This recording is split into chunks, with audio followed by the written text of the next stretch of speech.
Economic times മലയാളവുമായി ചേർത്ത് നടത്തുന്ന USV series വെബിനാറിലേക്ക് എല്ലാവർക്കും സ്വാഗതം. ജീവിതശൈലിയിലെ മാറ്റങ്ങളിലൂടെ പ്രമേഹത്തെ തോൽപ്പിക്കാം എന്ന വിഷയത്തെ അടിസ്ഥാനമാക്കിയാണ് ഇന്നത്തെ ഈ പ്രത്യേക ചർച്ച നടക്കുന്നത്. പ്രമേഹവുമായി ബന്ധപ്പെട്ട വിവിധ വിഷയങ്ങൾ, പ്രമേഹത്തെക്കുറിച്ച് നിലനിൽക്കുന്ന മിഥ്യാധാരണകൾ, ഇവയുടെ വാസ്തവം, ജീവിതശൈലി ഘടകങ്ങൾ തുടങ്ങിയ കാര്യങ്ങളെക്കുറിച്ചെല്ലാം ഈ വെബിനാറിൽ സംസാരിക്കുന്നു. എന്റെ പേര് അനുഷ. ഈ വെബിനാറിന്റെ ഭാഗമാകുന്ന എല്ലാവർക്കും ഒരിക്കൽ കൂടി സ്വാഗതം.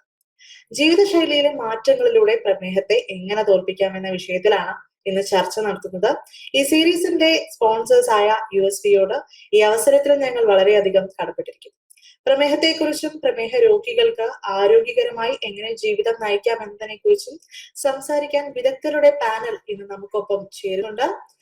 Doctor Abdul Hakeem RP, consultant physician and diabetologist, Get Well Hospital and Edappal Hospitals.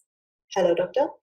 Dr. Jody J. Kannambally, Medical Director, Met-Noia Diabetes Research Institute, Kochi, Kerala. Welcome, Doctor. Dr. PV Ajit Kumar, Consultant Diabetologist and Clinical Epidemiologist, Department of Diabetology, Sri Gokulam Medical College and Research Foundation, Thiruvananthapuram. Welcome, Doctor. പ്രമേഹം എന്നത് ലോകമെമ്പാടും മുന്നിട്ട് നിൽക്കുന്ന രോഗങ്ങളിൽ ഒന്നാണ്. International diabetes federation പറയുന്നത് പ്രകാരം 2045ഓടെ ഇന്ത്യയിൽ 24 മില്യൺ പ്രമേഹ രോഗികൾ ഉണ്ടാകുമെന്നാണ് കണക്ക്. അനാരോഗ്യകരമായ ജീവിതശൈലി, ജങ്ക് ഫുഡ്, ഹോർമോൺ ഇംബാലൻസ്, പാരമ്പര്യം എന്നിവയൊക്കെയാണ് ഇതിന് പ്രധാന കാരണമായി പറയപ്പെടുന്നത്. കഠിനമായ ദാഹം, ക്ഷീണം, ഇടയ്ക്കിടെയുള്ള മൂത്രശങ്ക, ശരീരഭാരം കൂടുകയോ കുറയുകയോ ചെയ്യുക എന്നിവയെല്ലാം പ്രമേഹത്തിന്റെ ലക്ഷണങ്ങളാണ്. ഇത് പ്രമേഹവുമായി ബന്ധപ്പെട്ട കാര്യങ്ങളാണ്. എന്നാൽ പ്രീ ഡയബറ്റിസ് എന്ന അവസ്ഥയെക്കുറിച്ച് കേട്ടിട്ടുണ്ടോ? നമ്മുടെ രാജ്യത്തിലും പുറത്തുമായി നിരവധി ആളുകളാണ് പ്രീ ഡയബറ്റിസ് എന്ന അവസ്ഥ നേരിടുന്നത്. ഇതെന്താണ്? എന്താണ് ഇതിന്റെ ലക്ഷണങ്ങൾ? ഇതെങ്ങനെ തടയാം? ഞാൻ വൈകിപ്പിക്കുന്നില്ല. പ്രമേഹവുമായി ബന്ധപ്പെട്ട വിഷയത്തിലെ ചർച്ച നമുക്ക് ആരംഭിക്കും. Metabolic non communicable disease health report of India ICMR in-depth national cross sectional study എന്ന പേരിൽ പ്രസിദ്ധപ്പെടുത്തിയ പഠനത്തിൽ കണ്ടെത്തിയത് ഇന്ത്യയിലെ പ്രമേഹത്തിന്റെ വ്യാപനം 11.4%ആണെന്നും 35.5% ആളുകൾ അമിത രക്തസമ്മർദ്ദം ഉള്ളവരാണെന്നുമാണ്. ഇന്ത്യയിൽ ജനറലൈസ്ഡ് ഒബീസിറ്റി അഥവാ സാധാരണ പൊണ്ണത്തടി ഉള്ളവരുടെയും കുടവയറുള്ളവരുടെയും വ്യാപനം യഥാക്രമം 28.6%, 39.5% എന്നിങ്ങനെയാണ്. 50% സ്ത്രീകളും വയറ്റിൽ കൊഴുപ്പടിയുന്നത് അഥവാ ബെല്ലി ഫാറ്റ് മൂലം കഷ്ടപ്പെടുന്നവരാണ്. 2021 നടത്തിയ ഒരു പഠനം വ്യക്തമാക്കുന്നത് 101 ദശലക്ഷം ആളുകൾക്ക് പ്രമേഹവും 136 ദശലക്ഷം ആളുകൾക്ക് പ്രീ ഡയബറ്റിസും 254 ദശലക്ഷം പേർക്ക് അമിതവണ്ണവും ഉണ്ടെന്നാണ്. ഡോക്ടർ അബ്ദുൽ ഹക്കീം, ഈ ഒരു സാഹചര്യം കണക്കിലെടുക്കുമ്പോൾ പ്രമേഹം നിയന്ത്രിക്കുന്നതിൽ നിർണായക പങ്ക് വഹിക്കുന്ന പ്രധാന ജീവിതശൈലിയിലെ മാറ്റങ്ങൾ എന്തൊക്കെയാണ്? നമ്മള് പ്രമേഹത്തിനെ കുറിച്ച് ഇപ്പൊ നമ്മൾ പറയുകയാണെങ്കിൽ ഇതിൽ പ്രമേഹം നമ്മൾക്ക് ഒരു പാങ്ക്രിയാസ് ഗ്രന്ഥിയുണ്ട്. ഈ പാങ്ക്രിയാസ് ഗ്രന്ഥിയിലെ ഇൻസുലിൻ പ്രൊഡക്ഷന്റെ കുറവ് കാരണമാണ് ഒന്ന് ഡയബറ്റീസ് വരുന്നത്. അതുപോലെ തന്നെ നമ്മുടെ ശരീരത്തിലേക്ക് ഇൻസുലിനെ കയറ്റാനുള്ള കഴിവ്, കോശങ്ങളിലേക്ക് കയറ്റാനുള്ള കുറവ് കാരണം. അപ്പൊ ഇതില് സാധാരണ നമ്മൾ കഴിക്കുന്ന അന്നജങ്ങൾ, കാർബോഹൈഡ്രേറ്റ്സ്, ഇതിനെ നമ്മൾ സ്റ്റോറേജ് ഫോം ആയിട്ട് നമ്മൾ അഡിപ്പോസ് ടിഷ്യൂവില് ഫാറ്റ് ആയിട്ട് സ്റ്റോർ ചെയ്യാം, അതുപോലെ ഗ്ലൈക്കോജൻ ആയിട്ട് സ്റ്റോർ ചെയ്യാം. ഈ രീതിയിലാണ് സ്വാഭാവികമായിട്ട് നമ്മുടെ ശരീരത്തിൽ ഈ നമ്മൾ അന്നജനങ്ങൾ സ്റ്റോർ ചെയ്യുന്നത്. ഇപ്പൊ നമ്മൾ ഫാസ്റ്റിംഗ് സ്റ്റേറ്റിൽ പോവുകയാണെങ്കിൽ ഈ പറയുന്ന അഡിപ്പോസ് ടിഷ്യൂവും ഗ്ലൈക്കോജനും തിരിച്ച് നമ്മൾ എന്ത് ചെയ്യുന്നു, ഗ്ലൂക്കോസ് ആക്കിയിട്ട് നമ്മളെ ആവശ്യത്തിന് നമ്മളെ എന്താ പറയാ എനർജിക്ക് വേണ്ടിയിട്ട് യൂസ് ചെയ്യുന്ന ഒരു സാധനമാണ്. അപ്പൊ നമ്മുടെ ശരീരം, നമ്മുടെ ലൈഫ് സ്റ്റൈല് മൊത്തത്തിൽ മോഡിഫൈ ചെയ്ത് നല്ല രീതിയിൽ പോവുകയാണെങ്കിൽ മാത്രമാണ് ഇത്രയും കാര്യങ്ങളിൽ നിന്ന് നമുക്ക് എക്സസീവ് ആയിട്ടുള്ള ഫാറ്റ് ഡെപ്പോസിഷൻസ് ഒക്കെ ഒഴിവാക്കാൻ പറ്റും. അപ്പൊ ഇപ്പൊ റീസെന്റ് ആയിട്ടുള്ള ഒരുപാട് പഠനങ്ങളിൽ ഇതുമായി ബന്ധപ്പെട്ട കാര്യങ്ങളാണ് നമ്മൾ പഠിച്ചുകൊണ്ടിരിക്കുന്നതും നമ്മൾക്ക് പഠനാന്തരം നമുക്ക് തരുന്ന റിസൾട്ട്സുകളും അതിനോട് ബന്ധപ്പെട്ടു. അപ്പൊ നമ്മുടെ ജീവിതശൈലികളിലുള്ള ഒരുപാട് മാറ്റങ്ങൾ വരുത്തേണ്ടതുണ്ട്. നമ്മള് ഇന്ന് കൂടുതൽ ഭക്ഷണം കഴിക്കുകയും കുറവ് എക്സസൈസുകളാണ് നമ്മളെ ഏറ്റവും അലട്ടുന്ന ഒരു പ്രശ്നം. ഇപ്പൊ അതുകൊണ്ട് ഭക്ഷണം ക്രമം വളരെ ക്രമാതീതമായിട്ട് കഴിക്കുക. നമുക്ക് ആവശ്യമുള്ള ഭക്ഷണം അത് വളരെ ഒറ്റയടിക്ക് ഇരുന്ന് കഴിക്കാതെ പല സമയങ്ങളിലായിട്ട് കഴിക്കാൻ നോക്കുക. അപ്പൊ ഒരിക്കലും നമ്മുടെ ശരീരത്തിൽ ഷുഗർ കൂടുകയോ കുറയോ ചെയ്യാത്തൊരു അവസ്ഥയുണ്ട്. അതുപോലെ തന്നെ നമ്മൾ ഫാസ്റ്റ് ഫുഡ് ഒരു കൾച്ചർ വന്ന് നമ്മൾ കൂടുതൽ ഭക്ഷണങ്ങൾ ഓർഡർ ചെയ്തിട്ടാണ് ഹോട്ടലുകളിൽ നിന്ന്. അപ്പൊ നമ്മൾ പഴയ രീതിയിലേക്ക് നമ്മൾ വീട്ടിലുണ്ടാക്കുന്ന ഭക്ഷണങ്ങൾ, വീട്ടിലുണ്ടാക്കുന്ന പച്ചക്കറികൾ, അല്ലെങ്കിൽ വീട്ടിൽ വളർത്തുന്ന കോഴികൾ, ഇത്രയും കാര്യങ്ങളിലേക്ക് പോയി ആ ഒരു രീതിയിലേക്ക് വന്നിട്ട് ആ ഒരു ഭക്ഷണ രീതിയിലേക്ക്, പഴയ രീതിയിലുള്ള ഭക്ഷണ രീതിയിലേക്ക് അമിതമായ എണ്ണക്കടികൾ കഴിക്കരുത്. നമ്മളിപ്പോ പുറത്തൊക്കെ പോകുമ്പോൾ നമ്മള് വറുത്ത കടികൾ 5 രൂപക്കും 10 രൂപക്കും ചായയുടെ ഒപ്പം കിട്ടാറുണ്ട്. കഴിയുന്നത് ഒഴിവാക്കാം. നമുക്ക് അത്യാവശ്യ ഘട്ടങ്ങളിൽ 1-2 പ്രാവശ്യം കഴിക്കുന്നതുകൊണ്ട് കുഴപ്പമൊന്നുമില്ല. കഴിയുന്നതും അത്രയും സാഹചര്യങ്ങൾ ഒഴിവാക്കിയിട്ട് നമുക്ക് ഹോംലി മെയ്ഡ് ഫുഡുകൾ, വീട്ടിലുണ്ടാക്കുന്ന ഭക്ഷണങ്ങൾ കൂടുതൽ ഡിപ്പെൻഡ് ചെയ്യും. ഭക്ഷണം വീട്ടിൽ നിന്ന് കൊണ്ടുപോകാൻ ശ്രമിക്കുക. ഭക്ഷണ രീതി ഓഫീസിൽ പോകുമ്പോഴോ സ്കൂളിൽ പോകുമ്പോഴോ കോളേജിൽ പോകുമ്പോഴോ എപ്പോഴാണ് വീട്ടിലെ ഭക്ഷണം തന്നെ കഴിക്കാൻ ശ്രമിക്കുക. അപ്പൊ ഇത്രയും കാര്യങ്ങൾ ചെയ്യുമ്പോൾ നമ്മളുടെ ഭക്ഷണ രീതികൾ തന്നെ മാറ്റും. അപ്പൊ അതുപോലെ തന്നെ എക്സസൈസിന് വളരെ പ്രാധാന്യമുണ്ട്. നമ്മൾ ഒരു ദിവസം കഴിയുന്നതും ഒരു 30 മിനിറ്റ് ഡെയിലി നമ്മളൊരു 5 ദിവസം നമ്മൾ ഇതിനു വേണ്ടിയിട്ട് മാറ്റിവെക്കുക. ഏത് എക്സസൈസിന്, ഏത് തരത്തിലാവാം. യോഗ ചെയ്യാം, നടക്കാം, ഓടാം, നീന്താം, ഏതാണ് നമുക്ക് ഏറ്റവും അനുയോജ്യമായ രീതിയിൽ. ഇപ്പോ നഗരങ്ങളിലാണ് സ്പേസിന്റെ കുറവുകളുണ്ട്. അതിനനുസരിച്ചിട്ട് നമ്മളൊരു എക്സസൈസ് കൃത്യമായി ചെയ്യും. നടക്കാൻ പറ്റുന്ന സ്ഥലങ്ങൾക്കൊക്കെ നടന്നു പോവാം, വണ്ടികൾ യൂസ് ചെയ്യാതിരിക്കുക, നമ്മള് നടത്തങ്ങൾ കൂടുക, ഉറക്കം ശരിയാക്കുക, കൃത്യമായി 8 മണിക്കൂർ ഉറങ്ങാൻ പറ്റുമെങ്കിൽ കൃത്യമായി ഉറങ്ങാൻ ശ്രമിക്കുക. അങ്ങനെ ഒരുപാട് ഘടകങ്ങളുണ്ട് നമ്മൾ. അപ്പൊ അതൊക്കെ ശരിയാക്കി വരുമ്പോൾ അത് കൃത്യമായി ശരി. ഇപ്പൊ യങ് ജനറേഷൻസ് അനുഭവിക്കുന്ന ഒരുപാട് പ്രശ്നങ്ങൾ ഇതാണ്. അപ്പൊ ഇതൊക്കെ ഒന്ന് ഷെഡ്യൂൾ ചെയ്തിട്ട് നിങ്ങൾ വരുമ്പോൾ നല്ല ആരോഗ്യത്തോട് കൂടിയിട്ട് ജീവിക്കാം. അതുപോലെ ഡയബറ്റീസ് അത്ര വലിയൊരു സൂക്കടൊന്നുമല്ല. നിങ്ങൾ കൃത്യമായ അളവിൽ കൃത്യമായ രീതിയിൽ ശ്രദ്ധിച്ച് അതിനെ ട്രീറ്റ് ചെയ്ത് കഴിഞ്ഞാൽ അതിന്റെ സങ്കീർണതകളൊക്കെ ഒഴിവാക്കാൻ പറ്റും. അപ്പൊ അതുകൊണ്ട് നമ്മളെ ജീവിതശൈലി രീതികളിൽ വളരെ വളരെ മാറ്റങ്ങൾ വരുത്തേണ്ട ഒരു സാഹചര്യമാണ്. മാറ്റങ്ങൾ വരുത്തിയേ പറ്റുള്ളൂ. പ്രത്യേകിച്ച് പുതിയ ജനറേഷൻ അവരുടെ ഭക്ഷണ രീതികളിലും എല്ലാത്തിലും നല്ലൊരു മാറ്റം വരുത്തുകയാണെങ്കിൽ ഇത്രയും കാര്യങ്ങൾ നമുക്ക് നിയന്ത്രിക്കാൻ വളരെയധികം കഴിയും. Thank you doctor. Thank you so much. Doctor Johnny Kannampally, ആരോഗ്യകരമായ ഭക്ഷണക്രമം പിന്തുടരുന്നത് പ്രമേഹം നിയന്ത്രിക്കാൻ സഹായിക്കുന്നത് എങ്ങനെയാണ്? ആഹാരശീലത്തിൽ എന്തൊക്കെ കാര്യങ്ങളാണ് നമ്മളിവിടെ ശ്രദ്ധിക്കേണ്ടത്? Thank you. നമ്മൾ മനസ്സിലാക്കേണ്ടത് ഇന്ന് കൂടിക്കൊണ്ടിരിക്കുന്ന നോൺ കമ്മ്യൂണിക്കബിൾ മെറ്റബോളിക് ഡിസീസസ് എല്ലാം തന്നെ അതൊരു ലൈഫ് സ്റ്റൈൽ ഡിസീസസ് എന്നും കൂടിയാണ് അതിനെ വിളിക്കുന്നത്. ലൈഫ് സ്റ്റൈൽ ഡിസീസ് എന്ന് പറയുമ്പോൾ അതൊരു മൾട്ടി ഫാക്ടോറിയൽ പ്രോബ്ലമാണ്. അതിലെല്ലാം പെടുന്നു നമ്മുടെ diabetes, cholesterol, pressure, heart disease, വണ്ണം. ഇന്ന് അമിതവണ്ണം ഒരു ഡിസീസ് ആയിട്ട് തന്നെയാണ് WHO പ്രഖ്യാപിച്ചിരിക്കുന്നത്. അതുപോലെ തന്നെ ക്യാൻസർ, ഇതെല്ലാം മെറ്റബോളിക് ഒരു ലൈഫ് സ്റ്റൈൽ ഡിസീസിൽ നിന്ന് വരുന്ന, റോങ് ലൈഫ് സ്റ്റൈലിൽ നിന്ന് വരുന്ന അസുഖങ്ങളാണ്. പണ്ടത്തെ കാലത്ത് ഈ അസുഖങ്ങൾ വളരെ കുറവായിരുന്നു. അന്നുണ്ടായിരുന്നത് മോർ ഇൻഫെക്ഷ്യസ് ഡിസീസസ് ആയിരുന്നു. ഇപ്പോൾ നമ്മുടെ ഹൈജീനൊക്കെ ബെറ്റർ ആയി വന്നപ്പോ ഇൻഫെക്ഷ്യസ് ഡിസീസ് കുറഞ്ഞിട്ട് ലൈഫ് സ്റ്റൈൽ ഡിസീസസ് ആണ് കൂടി വന്നിരിക്കുന്നത്. അപ്പൊ ഇവിടെ നമ്മൾ മനസ്സിലാക്കേണ്ടത് എന്താണെന്ന് വെച്ചിട്ടുണ്ടെങ്കിൽ ഇന്ന് മോർ ഓഫ് നമ്മള് പ്രോസസ്ഡ് ഫുഡ്സിലേക്കാണ് കൂടുതൽ പോയേക്കുന്നത്. ഹൈലി റിഫൈൻഡ് പ്രോസസ്ഡ് ഫുഡ്സ്, അത് ഒരു മാറ്റം വരുത്തേണ്ട കാലമായിരിക്കുകയാണ്. എല്ലാവരും പ്രോസസ്ഡ് ഫുഡ്സിൽ നിന്ന് മാറി ഹെൽത്തി നോർമൽ ഫുഡ്, ഹോൾ ഫുഡ്സിലേക്ക് പോകേണ്ട കാലമായിരിക്കുകയാണ്. ഇന്നിപ്പോ നമ്മുടെ ഗവൺമെന്റ് തന്നെ മില്ലറ്റിന് ഇമ്പോർട്ടൻസ് കൊടുത്തിരിക്കുന്നു. മില്ലറ്റിലെ ഗ്ലൈസിമിക് ഇൻഡെക്സ് ഒരു 54 ഉള്ളൂ. അതേസമയം റൈസിന്റെ ഗ്ലൈസിമിക് ഇൻഡെക്സ് അറൌണ്ട് 74 ആണ്. ഗ്ലൈസിമിക് ഇൻഡെക്സ് എന്ന് പറഞ്ഞാൽ ഷുഗർ കൂട്ടാനുള്ള ഒരു പ്രവണത.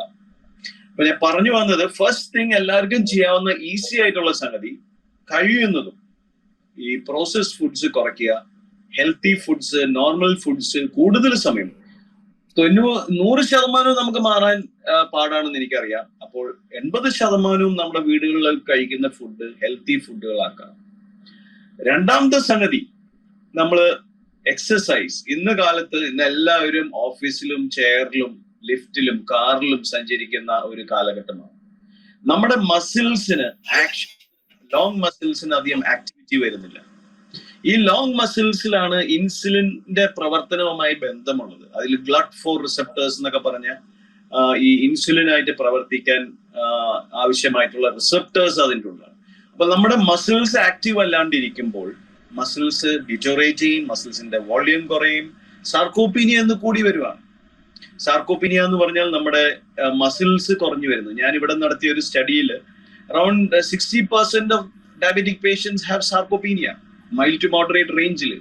അപ്പൊ ഈ സാർക്കോപീനിയയും ഇതിന്റെ ഒരു കാരണം കൂടിയാണ്. അപ്പൊ നമ്മൾ എക്സസൈസ് ഇസ് വെരി ഇമ്പോർട്ടന്റ്. അതിൽ നമ്മൾ മനസ്സിലാക്കേണ്ടത് എല്ലാവരും തന്നെ അറ്റ്ലീസ്റ്റ് കുറച്ച് എക്സസൈസുകൾ സ്വയം ചെയ്യേണ്ട കാലഘട്ടമാണിത്. കുറച്ച് എക്സസൈസ് എന്ന് പറയുമ്പോൾ നടത്തമാവാം, ബാക്കി സ്ട്രെങ്ത് ട്രെയിനിങ് എക്സസൈസുകളാവാം, എന്ത് വേണമെങ്കിൽ ആവാം. അപ്പൊ രണ്ടാമത്തെ സംഗതി ഫുഡ് കഴിഞ്ഞാൽ പിന്നെ വരുന്നത് എക്സസൈസ്. മൂന്നാമത്തെ സംഗതി നമ്മളെല്ലാവരും ഇന്ന് സ്ലീപ്പ് പാറ്റേൺസ് ഒക്കെ മാറിയിരിക്കുകയാണ്. പല പഠനങ്ങളും ഇന്ന് കണ്ടുപിടിച്ചിരിക്കുന്നത് സ്ലീപ്പിന് വളരെയധികം ബന്ധമുണ്ടെന്നുള്ളതാണ്. നമ്മൾ ഒരു ദിവസം ശരിക്കും ഉറങ്ങിയില്ലെങ്കിൽ പിറ്റേ ദിവസം രാവിലെ നോക്കിയ ഒരു ഡയബറ്റിക് പേഷ്യന്റിന്റെ ഷുഗർ ഭയങ്കര ഹൈ ആയിരിക്കും. അതിൽ നിന്ന് തന്നെ നമുക്ക് മനസ്സിലാക്കാം sleep is A very important factor for ഈ മെറ്റബോളിക് കറക്ഷന് ആവശ്യമാണ്. അപ്പൊ എല്ലാവരും കറക്റ്റ് ആയിട്ട് ഉറങ്ങേണ്ട ഒരു കാലഘട്ടമാണ്. പലപ്പോഴും ഇന്നത്തെ ഇന്റർനെറ്റും ഇതൊക്കെ വന്നതോടുകൂടി നമ്മുടെ സ്ലീപ്പ് പാറ്റേൺസ് ഒക്കെ മാറിയിരിക്കുകയാണ്. അത് നമ്മൾ തന്നെ ശ്രദ്ധിച്ച് ഒരു സ്ലീപ്പ് ഹൈജീൻ കൊണ്ടുവരണം. ഒരു 10-10:30 ആകുമ്പോഴേക്ക് ഉറങ്ങി രാവിലെ 5 മണിക്ക് എണീറ്റ് കുറച്ച് എക്സസൈസ് ചെയ്യുന്ന ഒരു ഇത് വന്നു കഴിഞ്ഞാൽ തന്നെ നമ്മുടെ ബോഡി ഹെൽത്തി ആവാൻ തുടങ്ങും. മൂന്നാമത് എനിക്ക് പറയാനുള്ളത് നമ്മുടെ റെഗുലർ ഒരു ചെക്കപ്പ് ആവശ്യമാണ്. ഇന്ന് ഡയബറ്റീസ് വന്നിട്ടല്ല നമ്മളെല്ലാം അതിന്റെ പുറകെ ഓടേണ്ടത്. ഇന്ന് പ്രീ ഡയബറ്റിക് സ്റ്റേജ് നമുക്ക് കണ്ടുപിടിക്കാൻ സാധിക്കും. ആ ഡയബറ്റീസ് വരുന്നുണ്ടോ എന്ന് തന്നെ ഇന്ന് കണ്ടുപിടിച്ച് നമുക്ക് ഡയബറ്റീസിനെ ഇന്ന് പ്രിവെന്റ് ചെയ്യാൻ പറ്റുമെന്ന് വരെ കണ്ടുപിടിച്ചു കഴിഞ്ഞു. അപ്പൊ ഞാൻ അധികം നീട്ടുന്നില്ല, അടുത്ത ക്വസ്റ്റ്യനിലേക്ക് പോവാം. അപ്പൊ എനിക്ക് പറയാനുള്ളത് മെയിൻ ആയിട്ട് നമ്മുടെ ഫുഡില് ഹെൽത്തി ഫുഡ്സിലേക്ക് മാറണം. Sweets, sugar, fried foods, completely junk foods ഇതൊക്കെ കഴിക്കാം. കുറേശ്ശെ കഴിച്ചുകൊണ്ടൊന്നും ആർക്കും അസുഖം പറ്റില്ല. ഇത് സ്ഥിരമായിട്ട് അത് കഴിച്ചാൽ നമ്മളുടെ ബോഡി ചീത്തയാവും. സിമ്പിൾ ഒരു ഉദാഹരണം പറഞ്ഞ് ഞാൻ നിർത്താം. നമുക്കൊരു കാർ ഉണ്ടെങ്കിൽ അതിൽ ചീത്ത പെട്രോളും ചീത്ത ഓയിലും ഒഴിക്കുകയാണെങ്കിൽ അതിന്റെ എഞ്ചിനും എല്ലാ പാർട്സും പതുക്കെ ചീത്തയായി പോകും. സെയിം തിങ് നമ്മുടെ ബോഡിക്ക് it's A highly mechanical body with lots of organs and lot of process which is happening. അപ്പൊ അതിലൊക്കെ ചീത്ത ഫുഡും ചീത്ത ഓയിലും ചീത്ത കെമിക്കൽസും എല്ലാം കയറി വരുന്നതുകൊണ്ടാണ് ഇത്രയധികം അസുഖങ്ങൾ ഇന്ന് കയറി വന്നിരിക്കുന്നത്. അപ്പൊ അതൊന്ന് ശ്രദ്ധാപൂർവ്വം നമ്മൾ എല്ലാവരും ഒന്ന് നോക്കിയും കണ്ടൊന്ന് ശ്രദ്ധിച്ചു കഴിഞ്ഞാൽ ഇത് നല്ല ശതമാനം നമുക്ക് കുറയ്ക്കാൻ സാധിക്കും. Thank you doctor Johnny. രാജ്യം ദ്രുതഗതിയിൽ വളർച്ച കൈവരിക്കുന്ന ഇന്നത്തെ സാഹചര്യത്തിൽ പ്രമേഹബാധിതരായ യുവാക്കളുടെയും പ്രമേഹ സാധ്യതയുള്ള യുവാക്കളുടെയും എണ്ണം പേടിപ്പെടുത്തുന്നതാണ്. ഉദാസീനമായ ജീവിതശൈലി, സമ്മർദ്ദം, വ്യായാമത്തിന്റെ അഭാവം എന്നിവ പ്രമേഹത്തിലേക്ക് മറ്റ് അനുബന്ധ രോഗങ്ങളിലേക്കും എല്ലാം നയിക്കുന്നുണ്ട്. ഡോക്ടർ PV അജിത് കുമാർ, പ്രമേഹമുള്ളവരിൽ രക്തത്തിലെ പഞ്ചസാരയുടെ അളവ് നിയന്ത്രിക്കാൻ വ്യായാമം ഏത് രീതിയിലാണ് ഗുണകരമാകുന്നതെന്ന് വിശദീകരിക്കാം. പ്രമേഹ രോഗം തടയുന്നതിനും പ്രമേഹ രോഗം നിയന്ത്രണ വിധേയമാക്കുന്നതിനും ഫിസിക്കൽ ആക്ടിവിറ്റി അഥവാ എക്സർസൈസ്, വ്യായാമത്തിനുള്ള പങ്ക് വ്യക്തമായ ഒരുപാട് പഠനങ്ങൾ ഉള്ളതാണ്. പക്ഷെ ഓരോ വ്യക്തിക്കും എത്രത്തോളം എക്സർസൈസ് ആകാം അല്ലെങ്കിൽ എത്ര നേരം എക്സർസൈസ് ചെയ്യണം എന്നെല്ലാം തീരുമാനിക്കുന്നത് ഒരു ഇൻഡിവിജ്വൽ ആയിട്ട് എടുക്കുന്ന ഡിസിഷനാണ്. നമ്മൾ കൂടുതലും പേഴ്സണലൈസ്ഡ് മെഡിസിനിലോട്ട് പോകുന്നപ്പോൾ ആർക്കൊക്കെ എക്സർസൈസ് ചെയ്യാം, എത്ര നേരം ചെയ്യണം, എങ്ങനെ ചെയ്യണം എന്നുള്ള ഓപ്ഷൻ നമ്മൾ കൊടുക്കണം. അപ്പൊ ഒരു ഹെൽത്തി ആയിട്ടുള്ള ഒരു ഇന്ത്യൻ അഡൽറ്റിന് 150 മിനിറ്റ് മോഡറേറ്റ് ഇന്റൻസിറ്റി ആയിട്ടുള്ള എക്സർസൈസ് ആണ് നമ്മുടെ സാധാരണ നിർദ്ദേശിക്കാറുള്ളത്. ഇത് ഒന്നുകിൽ നിരപ്പുള്ള പ്രതലങ്ങളിൽ നടക്കുകയോ സ്പീഡിൽ നടക്കുകയോ ഓടുകയോ സൈക്കിൾ ചവിട്ടുകയോ നീന്തുകയോ തുഴയുകയോ എന്ത് വേണോ ആകാം. നമ്മുടെ നമ്മുടെ രോഗിക്ക് ഏറ്റവും അഭികാമ്യമായ, അതായത് അവരെ കൊണ്ട് അത് ചെയ്യാൻ പറ്റുന്ന, അവരതിന് വില്ലിങ് ആണോ, അവരൊക്കെ അത് കഴിയുമോ എന്നുള്ളതാണ് നമ്മൾ എക്സർസൈസ് കൊണ്ട് ആദ്യം ഉദ്ദേശിക്കുന്നത്. ഏത് തരം എക്സർസൈസ് സെലക്ട് ചെയ്യണമെങ്കിലും അത് നമ്മൾ വളരെ സ്ലോ ആയിട്ട് തുടങ്ങുക. ചിലതരം അവസ്ഥകൾ രോഗിക്ക് കൊണ്ടുവന്ന് മുൻകൂട്ടി നമ്മൾ തിരക്കുകയും വേണം. പ്രത്യേകിച്ചും ഡയബറ്റിക് റെറ്റിനോപ്പതി പോലുള്ള അഡ്വാൻസ്ഡ് അവസ്ഥകൾ ഉള്ള പ്രോളിഫറേറ്റീവ് ഡയബറ്റിക് റെറ്റിനോപ്പതി, തീവ്രമായ diabetic peripheral neuropathy, peripheral vascular disease, കാലിലോട്ടുള്ള ഓട്ടത്തിലുള്ള തടസ്സങ്ങൾ, ഇങ്ങനെയൊക്കെ തീവ്രമായ ചില അവസ്ഥകൾ വരുമ്പോൾ ചില എക്സർസൈസുകൾ നമ്മൾ ചില നിയന്ത്രണങ്ങൾ വയ്ക്കും.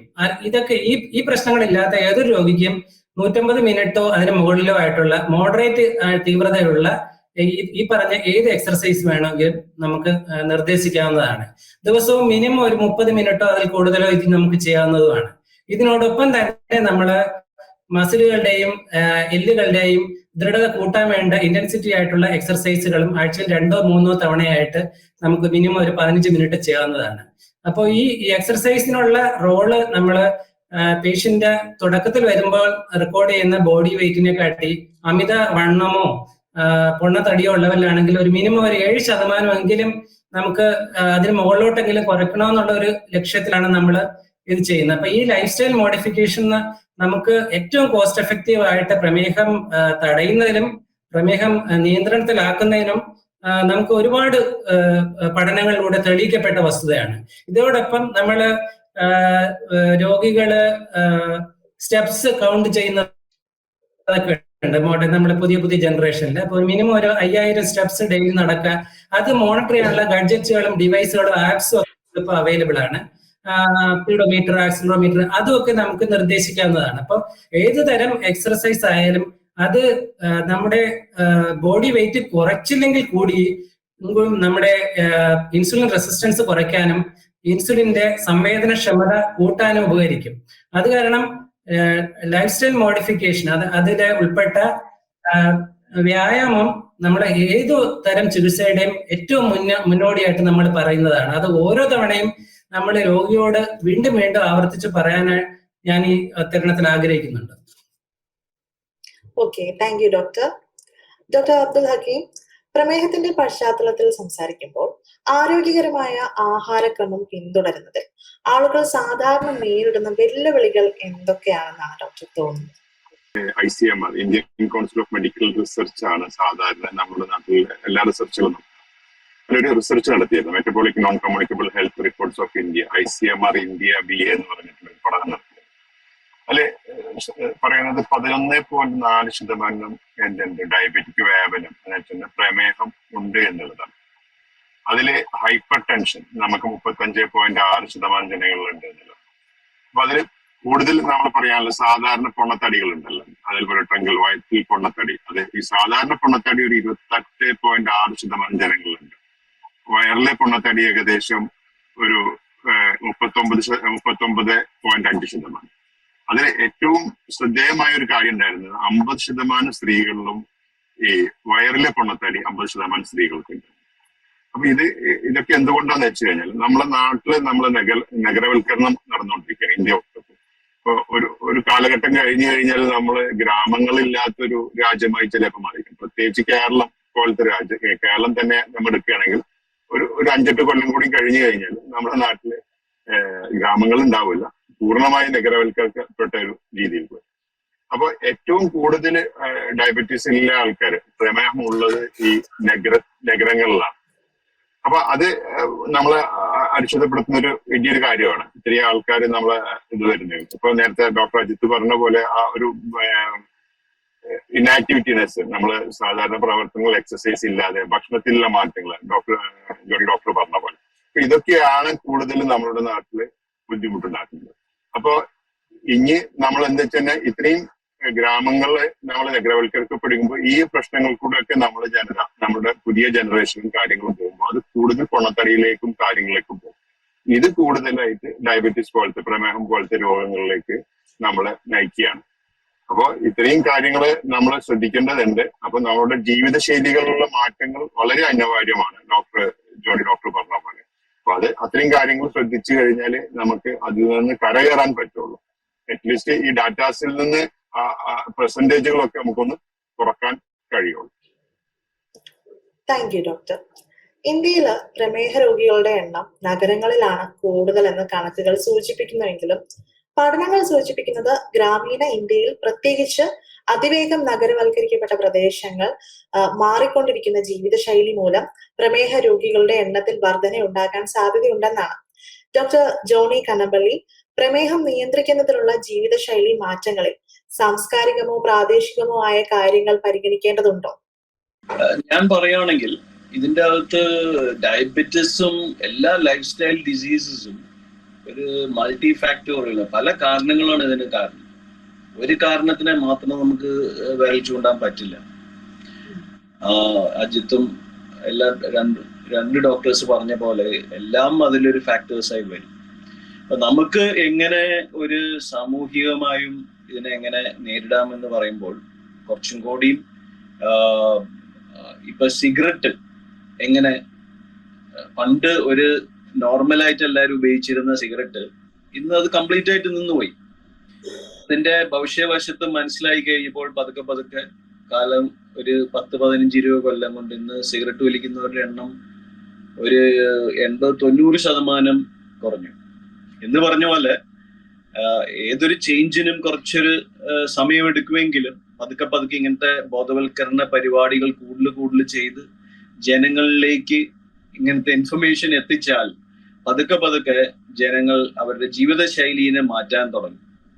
കുറച്ചും കൂടി healthy foods, healthy vegetables, fruits, ഈ പാക്കേജ്ഡ് ഫുഡ്സിൽ ഉപയോഗിക്കുന്ന കെമിക്കൽസ് ഉള്ളത് നിർത്തലാക്കുക. ഇപ്പൊ പല പഠനങ്ങളും കണ്ടുപിടിച്ചിരിക്കുന്നത് പണ്ട് നമ്മള് വെളിച്ചെണ്ണ മോശമായിട്ടാണ് കരുതിയിരുന്നത്. ഇന്ന് തിരിച്ച് വെളിച്ചെണ്ണ എല്ലാവരും നോർമലാണ്, അതിലൊരു കുഴപ്പമില്ലാന്ന് കണ്ടുപിടിച്ചു കഴിഞ്ഞു. സോ സയൻസ് കണ്ടുപിടിക്കുന്ന അനുസരിച്ച് ആ ഇൻഫർമേഷൻ ജനങ്ങളിലേക്ക് എത്തിക്കണം നമ്മൾ. അങ്ങനെ ജനങ്ങൾക്ക് ആ ഇൻഫർമേഷൻ വന്നാൽ, നോളജ് ഇല്ലാണ്ട് നമ്മൾ എന്ത് ചെയ്താലും ചിലപ്പോൾ മണ്ടത്തരാവാം, നമുക്ക് തെറ്റ് വരാം. അപ്പൊ knowledge is the first important step. ആ നോളജ് ഫ്രം റിസർച്ച് ആയിരിക്കണം. അപ്പൊ അത് വന്ന് ആ റിസർച്ചിന്റെ അടിസ്ഥാനത്തിൽ നമ്മൾ ആ നോളജ് എല്ലാവരിലേക്ക് എത്തിക്കുമ്പോൾ അവരിൽ മാറ്റങ്ങൾ വന്നു തുടങ്ങും. ഇപ്പൊ സിഗരറ്റിന്റെ കാര്യത്തിൽ അങ്ങനെയായിരുന്നു. ആ നോളജ് വന്നു, അതിനു മുമ്പ് നോളജ് ഇല്ലായിരുന്നു. പിന്നീട് നോളജ് വന്നു, അതായത് ഇത് ക്യാൻസർ ഉണ്ടാക്കാം, ലങ് ക്യാൻസർ ഉണ്ടാക്കാം, ത്രോട്ട് ക്യാൻസർ ഉണ്ടാക്കാം എന്നൊക്കെ മനസ്സിലായി. ആ നോളജ് എല്ലാവരിലേക്ക് എത്തിക്കഴിഞ്ഞപ്പോൾ സിഗരറ്റ് വലി കുറഞ്ഞു വന്നു. So similar way I think it is time to നമ്മൾ ഈ നോളജ് എല്ലാവരിലേക്ക് എത്തിക്കുക എന്നുള്ളതാണ് ഏറ്റവും പ്രധാന വിഷയം. അതുകൂടാണ്ട് നമ്മുടെ ഈ ഇപ്പൊ തന്നെ ഞാൻ പറഞ്ഞ പോലെ ഈ പല ഓയിലുകളും റിഫൈൻഡ് ഓയിൽസ് ആണ്. ഈ റിഫൈനിങ് പ്രോസസ് എന്ന് പറയുന്നത് അതൊരു കെമിക്കൽ പ്രോസസ്സാണ്.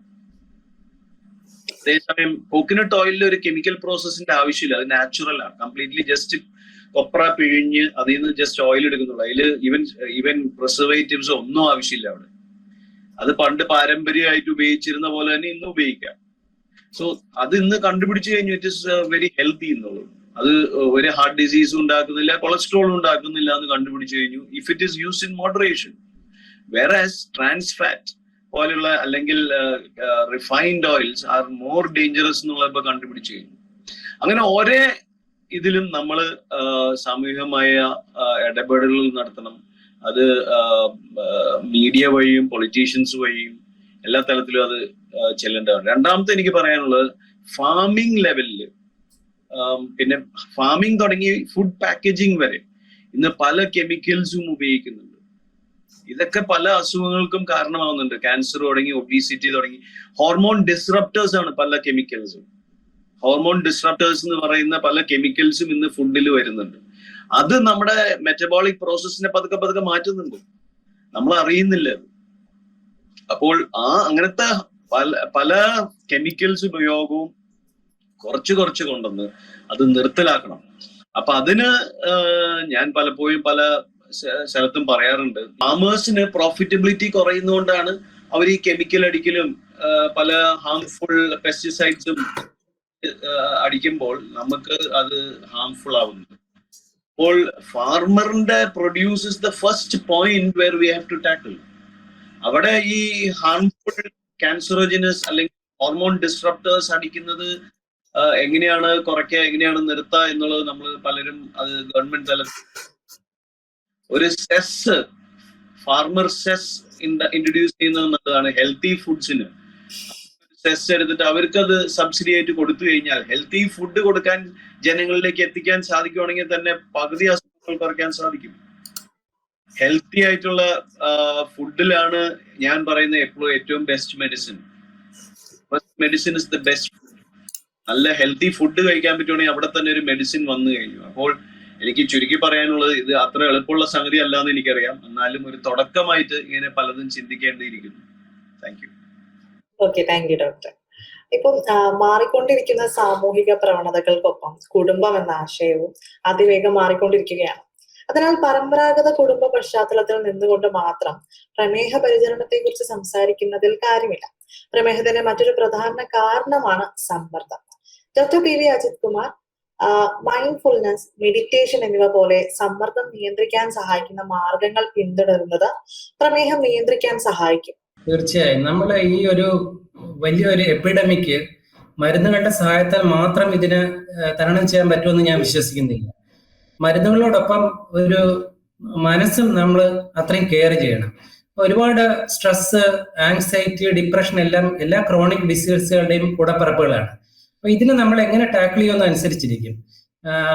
ഡിപ്രസ്ഡ് ആയിട്ടുള്ള ഒരു മൈൻഡ്, അത് ഓവർ ഈറ്റിങ്, അത് കാരണമുള്ള ബോഡി വെയിറ്റ് ഗെയിന്, അങ്ങനെ ആ സൈക്കിൾ റിപ്പീറ്റ് ചെയ്യും. അപ്പോൾ നമ്മൾ സ്ട്രെസ് റിലീവ് ചെയ്യാനുള്ള എല്ലാ ഓപ്പർച്യൂണിറ്റിയും എല്ലാ പേഷ്യന്റിനും നമ്മൾ ട്രൈ ചെയ്യണം.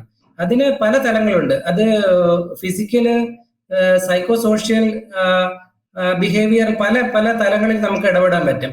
അപ്പം ഈ പേഷ്യന്റ് ഒരുപാട് വേദനകളും ഈ പറഞ്ഞ വ്യാകുലതകളും നമ്മളെ ഇൻക്ലൂഡിങ് നമ്മളെ വെയിറ്റ് റിഡക്ഷൻ എല്ലാം നമ്മൾ അത് ഒരു മനസ്സിന്റെ തലത്തിലോട്ട് പോകണമെങ്കിൽ നമുക്ക് കൺട്രോൾ ചെയ്യാൻ വളരെ എളുപ്പമായിരിക്കും. അപ്പൊ അത് അത്തരത്തിലുള്ള, ഫോർ എക്സാമ്പിൾ ലൈക്ക് യോഗ, നമുക്ക് ഒരുപാട് പഠനങ്ങൾ നമ്മുടെ നാട്ടിൽ നിന്നുള്ള റിസർച്ചേഴ്സിന്റെ ഉൾപ്പെടെ പഠനങ്ങൾ നമുക്ക് യോഗയുടെ റോള്, യോഗയുടെ സപ്ലിമെന്ററി റോള് നമ്മളെ ഡയബറ്റീസ് ഉൾപ്പെടെയുള്ള ലൈഫ് സ്റ്റൈൽ ഡിസീസ് കൺട്രോൾ ചെയ്യുന്നതിന് ലഭ്യമാണ്. അപ്പൊ ഇതെല്ലാം അൾട്ടിമേറ്റ്ലി നമ്മൾ ഈ പേഷ്യന്റിന് പലതരം സബ്സ്റ്റൻസ് അബ്യൂസ് ഇതിന്റെ കൂടെ കാണാം. അത് നിയന്ത്രിക്കുന്നതിന്, അതിനു പുറമെ ഏറ്റവും പ്രധാനപ്പെട്ട എല്ലാ ക്രോണിക് ഡിസീസുകളുടെയും മെഡിസിൻ ട്രീറ്റ്മെന്റിലുള്ള നമ്മൾ നേരിടുന്ന ഒരു പ്രായോഗിക പ്രശ്നമാണ് മരുന്നിനോടുള്ള അഡ്ഹറൻസ്. എങ്ങനെ കംപ്ലൈന്റ് ആയിരിക്കും.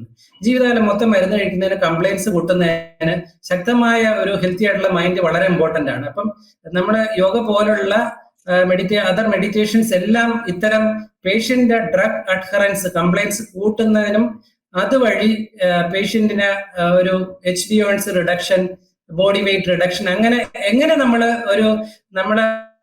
ബയോളജിക്കലായിട്ട് നമ്മളൊരു ഡയബറ്റീസ് കൺട്രോൾ ചെയ്യുക, അതിനെല്ലാം സപ്ലിമെന്റ് ചെയ്യുന്ന ഒരു റോളുണ്ട്. അതുകൊണ്ട് മെഡിസിനോടൊപ്പം ഈ മെഡിറ്റേഷനും തുല്യ പ്രാധാന്യം കൊടുക്കുകയും നമ്മൾ അതിന് സമയം ചെലവഴിക്കുകയും ചെയ്യണമെന്നാണ് എന്റെ ഒരു അഭ്യർത്ഥന. Thank you doctor. ഇപ്പം അമിതവണ്ണവും അതുപോലെ തന്നെ പ്രമേഹവും തമ്മിൽ ബന്ധപ്പെട്ടിരിക്കുന്ന ഒന്നാണ്. ഡോക്ടർ അബ്ദുൽ ഹക്കീം, പ്രമേഹ രോഗികളുടെ മൊത്തത്തിലുള്ള ആരോഗ്യം സംരക്ഷിക്കുന്നതിന് അമിതവണ്ണം നിയന്ത്രിക്കേണ്ടത് പ്രധാനമാണെന്ന് പറയുന്നത് എന്തുകൊണ്ടാണ്? നമ്മളിപ്പോ ഇവിടെ ഡിസ്കസ് ചെയ്ത ഒരുപാട് കാര്യങ്ങൾ ഇതിനോട് ബന്ധപ്പെട്ടാണ്. ഈ അമിതവണ്ണം ഞാൻ പറഞ്ഞില്ലേ, നമ്മൾ നഗരവൽക്കരിക്കപ്പെടുമ്പോൾ നമ്മൾ സെഡന്ററി വർക്ക്, നമ്മൾ ജോലികൾ കാര്യങ്ങളൊക്കെ വരുമ്പോൾ ഉണ്ടാവുന്ന ഒരു സംവിധാനം. ഇതിൽ റെഗുലർ എക്സസൈസും അതുപോലെ ഫുഡ് ഹാബിറ്റ്സും മാറ്റുമ്പോൾ ഇത് പ്രിവെന്റ് ചെയ്യാൻ കഴിയുകയും ചെയ്യും നമുക്ക്. പക്ഷെ എന്താന്ന് വെച്ച് കഴിഞ്ഞാൽ ഈ അമിതവണ്ണം കൊണ്ട് ഡയബറ്റീസ്, പ്രമേഹം മാത്രമല്ല ഉണ്ടാവുന്നത്, അതോടൊപ്പം തന്നെ ഹൈപ്പർ ടെൻഷൻ ഉണ്ടാവാം, തൈറോയ്ഡ് പ്രശ്നങ്ങൾ ഉണ്ടാവും, സ്ലീപ്പ് ആപ്നിയ, അങ്ങനെ ഒരുപാട് പ്രശ്നങ്ങൾ ഈ അമിതവണ്ണം കൊണ്ട് നമുക്ക് ഉണ്ടാവാ.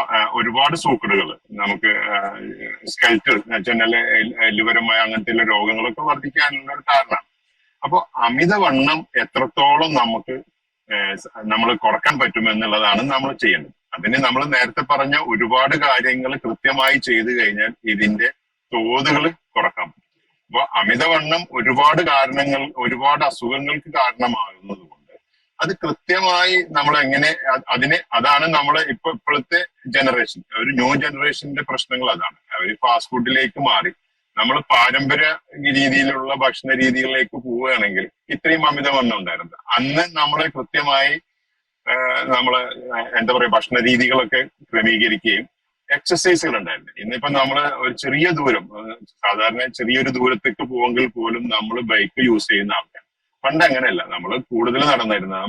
നമ്മളൊക്കെ ഒരു കാലഘട്ടത്തിൽ സ്കൂളിൽ നടന്നു പോയിരുന്നു. ഇന്ന് നടന്നിട്ടല്ല പോകുന്ന കുട്ടികൾ, ബൈക്കിലോ അല്ലെങ്കിൽ അവരെ വണ്ടിയിൽ കൊണ്ടുപോയി വിടുക, അങ്ങനത്തെ കാര്യങ്ങൾക്ക് വരാം. ഈ കുട്ടികളുടെ അമിതവണ്ണം കൂടി വരികയാണ് നമ്മളെ.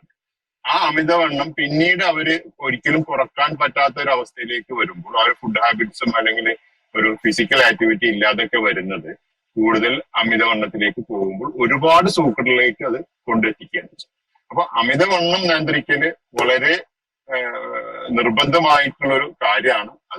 അത് നിയന്ത്രിക്കുന്നതോടൊപ്പം തന്നെ ഒരു ഫിസിക്കൽ വെൽബീങ്, അതോടൊപ്പം തന്നെ മെന്റൽ വെൽബീങ് ഒക്കെ ഒരാൾക്ക് കിട്ടും. അപ്പൊ ഇതിൽ കൃത്യമായിട്ട് അവരുടെ രക്തത്തിലുള്ള ഷുഗറിന്റെ അളവുകൾ പരിശോധിക്കുക, അതുപോലെ ലിപ്പിഡ്സ് എന്നുവെച്ചാൽ കൊളസ്ട്രോൾ കാര്യങ്ങൾ നോക്കുക, അതുപോലെ തൈറോയ്ഡ് ഹോർമോണ്, ഇതൊക്കെ കൃത്യമായ വേരിയേഷനിൽ നമ്മൾ ഈക്വൽ ഇന്റർവെൽസ് ഒരു കൊല്ലത്തിൽ 1-2 പ്രാവശ്യമൊക്കെ കൃത്യമായി ഇത് ചെക്ക് ചെയ്യാം. ഷുഗർ എല്ലാ മാസവും ചെക്ക് ചെയ്യുന്നത് ഇന്നിപ്പോ വളരെ ഗ്ലൂക്കോമീറ്റേഴ്സ് ഒക്കെ നമ്മളെ കയ്യിൽ നമ്മളെ വീട്ടിലൊക്കെ സാധാരണ കിട്ടുന്ന സാധനങ്ങളാണ്. അപ്പൊ നമുക്കൊരു ഗ്ലൂക്കോമീറ്റർ വെച്ച് വീട്ടിൽ നിന്ന് നമ്മൾ രക്തം പരിശോധിക്കാൻ പറ്റും. ഇനി ഇല്ല, ഒരു 10-20 രൂപ കൊടുത്തു കഴിഞ്ഞാൽ റാൻഡം ബ്ലഡ് ഷുഗർ ചെക്ക് ചെയ്യാൻ പറ്റും. ഒരു കൊല്ലത്തിൽ തൈറോയ്ഡ് ചെക്ക് ചെയ്യാം. അതുപോലെ തന്നെ എല്ലാം 6 മാസങ്ങളും കൂടുമ്പോൾ ഒരു കൊളസ്ട്രോൾ, ലിപ്പിഡ് പ്രൊഫൈല്, അതുപോലെ ബാക്കിയുള്ള ബ്ലഡ് വർക്കപ്പ് ഒക്കെ ചെയ്യുക. നമ്മൾ തൂക്കങ്ങൾ നിത്യം BMI, ബോഡി മാസ് ഇൻഡെക്സ് ഒക്കെ നോക്കുക. എന്നിട്ട് എത്രത്തോളം കൂടുന്ന ഒരു ഐഡിയൽ വെയിറ്റ് ഉണ്ട് ഒരാൾക്ക് ഒരു ഹൈറ്റിന് നിശ്ചിതമായ ഒരു ഐഡിയൽ വെയിറ്റ് ഉണ്ട്. ആ വെയിറ്റിലേക്ക് ആ വെയിറ്റ് ഹൈറ്റിനനുസരിച്ച് തോതിലുള്ള വെയിറ്റ് മെയിൻറ്റെയിൻ ചെയ്യാൻ നമ്മൾ ശ്രമിക്കാം. അപ്പൊ അതിന് എന്തൊക്കെ വേണ്ടതെന്ന് വെച്ചാൽ നിയന്ത്രണങ്ങൾ വരാം. ഒരുപാട് രീതിയിൽ നമുക്ക് ഒരുപാട് ഫാസ്റ്റിംഗ് രീതികളും പല രീതികളുണ്ട്. ഇന്റർമീഡിയറ്റ് ഫാസ്റ്റിംഗ്, പല രീതികളുണ്ട്. അപ്പൊ അതൊക്കെ ആവിഷ്കരിച്ച് നമ്മളൊരു ഐഡിയൽ വെയിറ്റിലേക്ക് നമ്മൾ വരാൻ ശ്രമിക്കേണ്ടതാണ്. ഡോക്ടർ ഇപ്പൊ പറഞ്ഞ പോലെ തന്നെ ഇനി അടുത്തതായിട്ട് ഞാൻ ചോദിക്കാൻ ഉദ്ദേശിച്ചതും ഈ രക്തത്തിലെ പഞ്ചസാരയുടെ അളവിലെ പതിവായി നിരീക്ഷിക്കേണ്ടതിന്റെ ഒരു പ്രാധാന്യത്തെ കുറിച്ചായിരുന്നു. ഡോക്ടർ ജോണി കണ്ണമ്പള്ളി, ജീവിതശൈലിയിലെ മാറ്റങ്ങളുടെ ഫലപ്രാപ്തി മനസ്സിലാക്കാൻ പതിവായി ബ്ലഡ് ഷുഗർ ലെവൽ മോണിറ്റർ ചെയ്യുന്നതിന്റെ പ്രാധാന്യത്തെ കുറിച്ച് ഒന്ന് വിശദമാക്കാമോ? ഡയബറ്റീസും മറ്റു ജീവിതശൈലി രോഗങ്ങളായ കൊളസ്ട്രോളും പ്രഷറും എല്ലാം തന്നെ നമ്മൾ റെഗുലർ മോണിറ്ററിങ് ആവശ്യമാണ്. പ്രത്യേകിച്ച് ഈ അസുഖങ്ങൾ തുടങ്ങിയിട്ടുണ്ടെങ്കിൽ റെഗുലർ മോണിറ്ററിങ് ആവശ്യമാണ്. ഇതിൽ ഏറ്റവും പ്രധാനമായിട്ടുള്ളത് ബ്ലഡ് ഷുഗർ ചെക്ക് ചെയ്യുമ്പോൾ നമ്മൾ ഫാസ്റ്റിങ്ങിലും ഭക്ഷണം കഴിച്ചു കഴിഞ്ഞിട്ടുള്ളതും നോക്കണം. ഇപ്പൊ ഫാസ്റ്റിംഗ് ആണെങ്കിൽ അത് 125 താഴെയാണെങ്കിൽ നമുക്ക് ഡയബറ്റീസ് കൺട്രോൾ ആണ്. 126 മുകളിലാണെങ്കിൽ ഒരു ഡയബറ്റീസ് വന്നു എന്ന് തന്നെ നമുക്ക് ഇന്ന് ഡയഗ്നോസ് ചെയ്യാം. അതുപോലെ തന്നെ 200 ഒരു റാൻഡം ബ്ലഡ് ഷുഗർ എപ്പോഴെങ്കിലും നമ്മളൊരു മോണിറ്റർ എടുത്ത് ഷുഗർ നോക്കുമ്പോൾ അത് 200ന്റെ മുകളിലാണെങ്കിൽ നിങ്ങളൊരു ഡയബറ്റിക് രോഗിയായി കഴിഞ്ഞു. അപ്പൊ ഈ വാല്യൂസ് നമ്മൾ മനസ്സിലാക്കണം. കൊല്ലത്തിലൊന്ന് ഷുഗർ ഒക്കെ നോക്കുമ്പോൾ എപ്പോഴെങ്കിലും ഒന്ന് നോക്കുമ്പോൾ 200ന്റെ മുകളിലാണെങ്കിൽ അത് ഡയബറ്റിക് രോഗി ആയി കഴിഞ്ഞു എന്നുള്ളത് നമ്മൾ മനസ്സിലാക്കണം. അത് ഫാസ്റ്റിങ്ങിനാണെങ്കിൽ 126 താഴെയാണെങ്കിൽ ഡയബറ്റിക് അല്ല. പക്ഷെ വേറൊരു കാര്യം കൂടി നിങ്ങൾ മനസ്സിലാക്കാനുള്ളത്, 3 ഡയബറ്റിക് സ്റ്റേജിലേ ഞാൻ പറഞ്ഞല്ലോ നമ്മൾ ഇതിനെ മാറ്റിയെടുക്കാം. അപ്പോൾ നമ്മൾ ഡയബറ്റിക് ആവുന്ന വരെ വെയിറ്റ് ചെയ്യുന്ന ആ കാലഘട്ടം കഴിഞ്ഞു. ഇന്ന് ട്രീറ്റ്മെന്റ് പ്രീ ഡയബറ്റിക്കിലേക്ക് കടന്നിരിക്കുകയാണ്. അതായത് നമ്മുടെ ഡയബറ്റിസ് ഫാസ്റ്റിങ്ങിൽ നോക്കുമ്പോൾ അത് 100ന് മുകളിലാണെങ്കിൽ നമ്മൾ പ്രീ ഡയബറ്റിക് ആണ്. 100നും 120നും 125നും ഇടയ്ക്കാണെങ്കിൽ അത് പ്രീ ഡയബറ്റിക് ആണ്. 110 ആണ് പറയെങ്കിലും ഞാനത് 100 തന്നെ പറയും. അത് തന്നെയാണ് നല്ലത്. പിന്നെ ഭക്ഷണം കഴിച്ച് 2 മണിക്കൂർ കഴിഞ്ഞ് ചെക്ക് ചെയ്യുന്ന ഷുഗർ 140നും 200നും ഇടയാണെങ്കിൽ അത് പ്രീ ഡയബറ്റിക് ആണ്. 140ന് താഴെയാണെങ്കിൽ അത് പ്രീ ഡയബറ്റിക് അല്ല. അപ്പൊ ഇങ്ങനെ നമുക്ക് മനസ്സിലായി കഴിഞ്ഞാൽ നമ്മൾ ഈ പ്രീ ഡയബറ്റിക് സ്റ്റേജിൽ തന്നെ നമ്മുടെ ഫുഡിലും എക്സസൈസിലൊക്കെ ഒരു മാറ്റം വരുത്തി കഴിഞ്ഞാൽ ഇന്ന് പലരുടെയും ഡയബറ്റീസ് മാറ്റിയെടുക്കാൻ സാധിക്കുന്നുണ്ട്. അപ്പോൾ അതുകൂടാണ്ട് HbA1c എന്ന് പറഞ്ഞൊരു ടെസ്റ്റ് ഉണ്ട്. അതും ഇമ്പോർട്ടന്റ് ആണ്. അത് പ്രീ ഡയബറ്റിക്കിലും ഇമ്പോർട്ടന്റ് ആണ്, ഡയബറ്റിക് പേഷ്യൻസിലും ഇമ്പോർട്ടന്റ് ആണ്. പ്രീ ഡയബറ്റിക്കില് അത് നമ്മൾ 5.7നും 6.5നും ഇടയ്ക്കാണെങ്കിൽ നിങ്ങൾ പ്രീ ഡയബറ്റിക് ആണ്. 6.5ന് മുകളിലാണെങ്കിൽ നിങ്ങൾ ഡയബറ്റിക് ആണ്. ഇനി ഏതൊരു ഡയബറ്റിക് രോഗിയും ഈ ടെസ്റ്റ് കഴിയുമെങ്കിൽ 3 മാസം കൂടുമ്പോ ഒന്ന് ചെക്ക് ചെയ്യുന്നത് നല്ലതാണ്. നല്ല ലാബിലായിരിക്കണം. അത് പ്രായമനുസരിച്ച്, ഇപ്പോൾ ചെറുപ്രായമൊക്കെ ആണെങ്കിൽ 6.5ന് താഴെ നിർത്തുന്നതാണ് ഏറ്റവും നല്ലത്. അതേസമയം മധ്യവയസ്കർ കുറച്ച് മുകളിലേക്ക് പ്രായമുള്ളവരൊക്കെ ആണെങ്കിൽ 7നുള്ളിൽ നിർത്തുന്നതാണ് നല്ലത്. കുറച്ചും കൂടി പ്രായം ചെന്നവരാണെങ്കിൽ അത് 7.5, 8 വരെ ആയാലും കുഴപ്പമില്ല. കൺട്രോൾ ചെയ്ത് നിർത്തിയാൽ മതി, വേറെ ബുദ്ധിമുട്ടില്ല. ഇതിന്റെ ആവശ്യം എന്താണ്? അതാണ് നമ്മൾ ആദ്യം മനസ്സിലാക്കേണ്ടത്. ഞാൻ നേരത്തെ പറഞ്ഞ പോലെ അറിവാണല്ലോ ഏറ്റവും ആവശ്യം. അപ്പോൾ നമ്മൾ മനസ്സിലാക്കേണ്ടത് നമ്മുടെ എല്ലാവരുടെയും ശരീരത്തിൽ, ഒരു നോർമൽ ഹ്യൂമൻ ബീയിങ്ങിന്റെ ശരീരത്തിലും ബ്ലഡില് ഷുഗർ ഉണ്ട്. എല്ലാവർക്കും ഷുഗർ ഉണ്ട്. പക്ഷെ ആ ഷുഗർ നോർമൽ റേഞ്ചിന്റെ മുകളിൽ പോകുമ്പോഴാണ് ഇത് പാർശ്വഫലങ്ങൾ ഉണ്ടാക്കുന്നത്. അതിന് പറയുന്നതാണ് glucose homeostasis, normal glucose homeostasis. അതായത് 70-നും 140-നും ഇടയ്ക്കായിരിക്കണം നമ്മുടെ ഒരു നോർമൽ വ്യക്തിയുടെ ബ്ലഡ് ഷുഗർ. ഇതിൽ താഴെ പോകുന്നതും നല്ലതല്ല, ഇതിൽ മോളിൽ പോകുന്നതും നല്ലതല്ല. ദൈവത്തിന്റെ വലിയ കാരുണ്യം കൊണ്ട് നമുക്കൊരു പാൻക്രിയാസ് ഉണ്ട്. ആ പാൻക്രിയാസിന് ഇതിനെ റെഗുലേറ്റ് ചെയ്ത് നിർത്താനുള്ള കഴിവുണ്ട്. പക്ഷെ കാലക്രമേണ പല ഈ ജീവിതശൈലി പ്രശ്നങ്ങൾ കാരണം പാൻക്രിയാസിന്റെ ആ കഴിവ് കുറയുകയും, അതുകൂടാണ്ട് ഞാൻ പറഞ്ഞ പോലെ നമ്മുടെ സ്കെലിറ്റൽ മസിലിലെ റിസപ്റ്റേഴ്സിന്റെ ഒക്കെ കഴിവ് കുറയും വന്നു കഴിയുമ്പോൾ ഈ നോർമൽ ഗ്ലൂക്കോസ് ഹോമിയോസ്റ്റേസിസ് മെയിൻറ്റെയിൻ ചെയ്യാൻ പറ്റാണ്ട് വരികയാണ്. അപ്പോൾ ഇത് പതുക്കെ ഇത് ഫ്ലക്ച്വേറ്റ് ചെയ്യാൻ തുടങ്ങും. 200-ന്റെ മുകളിലും അല്ലെങ്കിൽ 70-ന് താഴെയൊക്കെ പോകാൻ തുടങ്ങും. അതാണ് നമ്മുടെ ഈ ബ്ലഡില് ഒരു കാര്യം എല്ലാവരും മനസ്സിലാക്കേണ്ടത്, ഈ ബ്ലഡ് നമ്മുടെ എല്ലാ അവയവങ്ങളും കൂടെ എല്ലാ നിമിഷവും ഇത് യാത്ര ചെയ്തുകൊണ്ടിരിക്കുകയാണ്. ഫുൾ ബ്രെയിൻ തുടങ്ങി, കണ്ണു തുടങ്ങി, കിഡ്നി തുടങ്ങി, കാല് വരെ എല്ലാം ഇങ്ങനെ സർക്കുലേറ്റ് ചെയ്തുകൊണ്ടിരിക്കുകയാണ്. അപ്പൊ നോർമൽ ഗ്ലൂക്കോസിന് പകരം ഹൈ ഗ്ലൂക്കോസ് ഇരിക്കുന്ന ഒരു ബ്ലഡ് ഇത് എല്ലായിടത്തും കൂടെ പോകുമ്പോൾ അത് പല പ്രശ്നങ്ങളും ഒരേ സെല്ലിലും ഉണ്ടാക്കുവാണ്. അത് ശരിക്കും പറഞ്ഞാൽ മൈറ്റോകോൺട്രിയൽ ലെവലിലാണ് ആദ്യം തുടങ്ങുന്നത്. Protein synthesis of the mitochondria എന്ന് പറയും. അവിടെ നിന്ന് തുടങ്ങി ഓക്സിഡേറ്റീവ് സ്ട്രെസ്സും എൻഡോത്തീലിയൽ ഡാമേജും ഇങ്ങനെയൊക്കെ ഓരോ പല, അത് മെഡിക്കൽ ടേംസിലേക്ക് അധികം പോകുന്നില്ല, അങ്ങനെ പല പ്രശ്നത്തിലേക്ക് പോയിട്ട് ആണ് പതുക്കെ പതുക്കെ നമുക്ക് കാണുന്ന കിഡ്നിനെയും കണ്ണിനെയും കാലിനെയും ഹാർട്ടിനെയും നമ്മുടെ ബ്രെയിനിനെയും ഒക്കെ എഫക്റ്റ് ഉണ്ടാക്കി ഒരു വലിയ രോഗിയാക്കി മാറ്റുന്നത്. ഡയബറ്റീസിനെ ഞാൻ പറയുകയാണെങ്കിൽ ആരും തന്നെ പേടിക്കേണ്ടതില്ല. അത് ഇന്ന് ജനങ്ങൾ എല്ലാവരും പേടിക്കുന്ന സംഗതിയായി മാറിയിരിക്കുക. അത് പേടിക്കേണ്ട ഒരു ആവശ്യമില്ല. പക്ഷെ കൺട്രോൾ ചെയ്യാണ്ടിരിക്കുക, റെഗുലറായിട്ട് ചെക്കപ്പ് ചെയ്യാണ്ടിരിക്കുക, അങ്ങനത്തെ വ്യക്തികളാണ് പേടിക്കേണ്ടത്. അപ്പോൾ നമ്മൾ ആ റെഗുലർ ചെക്കപ്പ് ആവശ്യമാണ്, റെഗുലർ ബ്ലഡ് ഷുഗർ ആവശ്യം. നിങ്ങൾ ആരെയാണ് ഡോക്ടറെ ട്രീറ്റ് ചെയ്യുന്നത്, ആ ഡോക്ടറിന്റെ അടുത്ത് റെഗുലർ ആയിട്ട് ആ ടെസ്റ്റുകൾ ചെയ്തുകൊണ്ടിരിക്കുക. നിങ്ങളുടെ ഷുഗർ നല്ല കൺട്രോൾ ആണെങ്കിൽ 3 മാസത്തിലൊരിക്കൽ പോയാൽ മതി. ചിലപ്പോൾ 6 മാസമായിരിക്കും ഡോക്ടർ പറയുന്നത്. പക്ഷെ കൺട്രോൾ അല്ലെങ്കിൽ, കൺട്രോൾ ആവുന്നവരെ മാസത്തിലൊരിക്കൽ പോകണം. അത് കൺട്രോൾ ആക്കുന്നത് വരെ. കൺട്രോൾ ആക്കി കഴിഞ്ഞാൽ അത് കൺട്രോൾ ആയിട്ടാ പോകുന്നെങ്കിൽ നിങ്ങൾക്ക് 3 മാസത്തിലൊരിക്കൽ പോയാൽ മതി. പക്ഷെ അത് റെഗുലർ ആയിട്ട് മെയിൻറ്റെയിൻ ചെയ്യേണ്ടത് ഭയങ്കര ആവശ്യമാണ്. അങ്ങനെ മെയിൻറ്റെയിൻ ചെയ്യാത്ത ആൾക്കാർക്കാണ് കൂടുതലായും ഈ കിഡ്നി ഫെയിലിയർ വന്ന് ഡയാലിസിസിൽ പോകേണ്ട വരാ, അല്ലെങ്കിൽ ഹാർട്ട് അറ്റാക്ക് വരാ, അല്ലെങ്കിൽ സ്ട്രോക്ക് വരാ, അല്ലെങ്കിൽ കണ്ണില് ബ്ലീഡിങ് വന്ന് ബ്ലൈൻഡ് ആവുക. ഇങ്ങനത്തെ പല ഭയങ്കര ബുദ്ധിമുട്ടുള്ള രോഗങ്ങളാണ് ഇതെല്ലാം. ഭയങ്കര എക്സ്പെൻസീവ് ട്രീറ്റ്മെന്റുകൾ ആവശ്യമാണ്, അതുകൂടാണ്ട് ഡേഞ്ചറുമാണ്. പക്ഷെ ഇന്ന് ഇതിനെല്ലാം പ്രതിവിധിയുള്ള ട്രീറ്റ്മെന്റുകൾ വന്നു കഴിഞ്ഞു. നല്ല രീതിയിലുള്ള ട്രീറ്റ്മെന്റുകൾ ഇന്ന് അവൈലബിൾ ആണ്. പക്ഷെ പലപ്പോഴും ഒന്ന് അറിവില്ലായ്മ, പല വ്യക്തികൾക്കും ഇതിന്റെ കറക്റ്റ് ആയിട്ടുള്ള ഒരു അറിവില്ലാത്തതുകൊണ്ട് പലപ്പോഴും ട്രീറ്റ്മെന്റ് തെറ്റിക്കും. 2, പലപ്പോഴും ഇവര് ഇതിന്റെ പൈസ കുറച്ച് കൂടുതലാണ്, അല്ലെങ്കിൽ ടെസ്റ്റിന്റെ പൈസ കൂടുതൽ, അവിടെയൊക്കെ പിശുക്കാൻ നോക്കും. ഇന്ന് നമ്മുടെ സമൂഹത്തിന് പോയി ഡ്രസ്സ് വാങ്ങിക്കാനോ കാർ വാങ്ങിക്കാനോ അല്ലെങ്കിൽ മൊബൈൽ ഫോൺ വാങ്ങിക്കാനോ എത്ര പൈസ മുടക്കാനും മടിയില്ല. പക്ഷെ ഒരു ടെസ്റ്റ് പറയാ, അല്ലെങ്കിൽ ഒരു മരുന്ന് കുറച്ച് പറഞ്ഞു കഴിഞ്ഞാൽ അപ്പോൾ അതിന് ആൾക്കാർക്ക് മടിയാണ്. എന്ന് വെച്ചാൽ അതിൽ നിന്ന് വേറെ ഒരു പ്ലഷർ കിട്ടുന്നില്ല. ഒരു കാർ വാങ്ങിക്കുമ്പോൾ നമുക്കൊരു പ്ലഷർ ഉണ്ട്, അല്ലെങ്കിൽ ഒരു ഫോൺ വാങ്ങിക്കുമ്പോൾ നമുക്കൊരു പ്ലഷർ ഉണ്ട്. പക്ഷെ മരുന്ന് വാങ്ങിക്കുമ്പോൾ പ്ലഷർ അല്ല വരുന്നു, അയ്യോ ആ പൈസ പോയല്ലോ എന്നുള്ളത് ചിന്തിക്കുന്നു. പക്ഷെ അതിന്റെ ഭാവിയിലുള്ള ഗുണങ്ങളാണ് നമ്മൾ മനസ്സിലാക്കേണ്ടത്. ഒരു 10 കൊല്ലം 15 കൊല്ലം കഴിയുമ്പോൾ നമ്മൾ അനുഭവിക്കാൻ പോണ വലിയ അഗാധമായ പ്രശ്നങ്ങളിൽ ചെന്ന് ചാടാണ്ടിരിക്കാനാണ് ഈ ടെസ്റ്റുകളും ട്രീറ്റ്മെന്റുകളും ഏറ്റവും ആവശ്യം.